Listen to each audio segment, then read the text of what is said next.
ভোরের আলো অ্যাপ্পেনা ফুটেছে। শহরের পুরনো বাসস্ট্যান্ডের পাশে একটি চা দোকানে বসে চা বানাচ্ছিলেন ৬০ ছুঁই ছুঁই মকবুর চাচা। হঠাৎ একটি পুলিশের জিপ থামল। নামল সাব ইন্সপেক্টর রাশেদ। হাপ্তা কই? রাশেদ গর্জে উঠল। মকবুল চাচা কাপা গলায় বললেন, সাহেব, আজ সকাল, এখনও বেচাকেনা শুরুই হয়নি। জবাবে এলো সজোরে এক লাথি। চায়ের কেতলি উল্টে পড়ল। গরম চা রাস্তায় ছড়িয়ে গেল। এই দৃশ্য দেখছিল বাসস্ট্যান্ডে দাঁড়িয়ে থাকা এক তরুণী। সাধারণ শাড়ি, কাঁধে ব্যাগ। কেউ জানত না তিনি নাসরিন আক্তার, জেলা ম্যাজিস্ট্রেট, ছদ্মবেশে এলাকা পরিদর্শনে এসেছেন।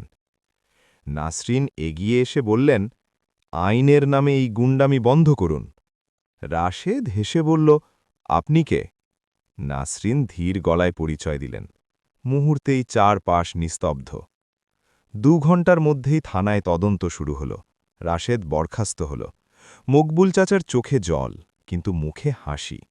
নাসরিন শুধু বললেন, আইন ভয় দেখানোর জন্য নয়, রক্ষা করার জন্য। সেদিন বাসস্ট্যান্ড শিখল, ন্যায় চুপ করে থাকে না, সময় হলে সে কথা বলে।